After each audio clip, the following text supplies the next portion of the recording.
I want to show you how to do an improv curve for a quilt.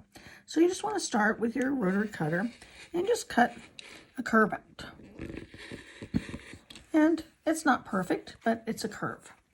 And then what you want to do is you can take the fabric that you want for the back. Let's see, that won't fit this way, so we'll do it this way. So we'll inset that into here. And we'll leave it so that it's got some space. So we can go ahead and whack this here. And then you just want to cut right along that piece of fabric. Now what's happening is we don't have our seam allowance on here. So things won't match perfectly when we're ready to put them together. It'll end up being like this with some ends out on the outside. So to sew it together, what we want to do is we want to line it up where it is. We want to flip the curve over and just put a pin right there in the center, because this is like a variation of the drunkard's path.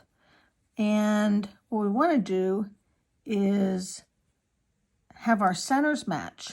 Now what I'll do is I'll go to my sewing machine and I'll start pinning. I can do that now. I'll pin right around here along the curve. And you'll see it won't match because now we're going to be adding in seam allowance. And here. And we'll do the other side.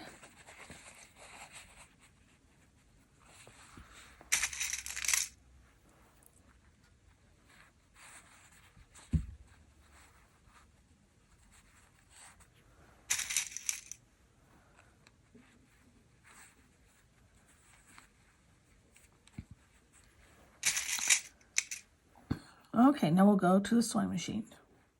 I'm using the 1/4 inch foot on my sewing machine for this, and we've got the outside edge up so that we can see where we're going to be easing it in to the circle, the curve that we did. So we just take our pins out as we go. And I like to try to make it a curve because then this fabric eases around that curve really nicely, and you don't have to worry about puckers and tucks as much.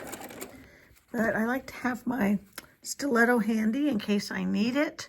So I've got that right here to be able to hold that as I'm sewing around this curve.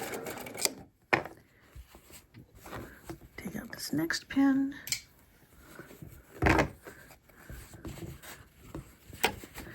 And you just take it slow.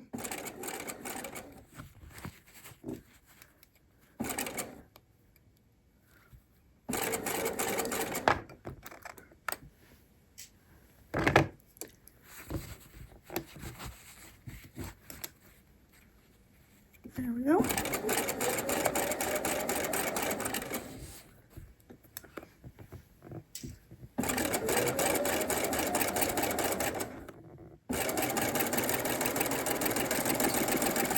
Perfect. Okay. So I had needle down to lift that up.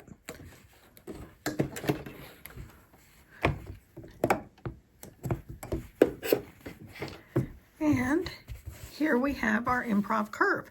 And as I told you, because we didn't have the seam allowance, this is in about 1/2 inch on each side, which is our 1/4 inch on each side. So now this is ready to be pressed and trimmed up for the quilt block size. So when you're making improv curves, you always need to cut it much larger than what you want for the quilt block so that you can trim it down.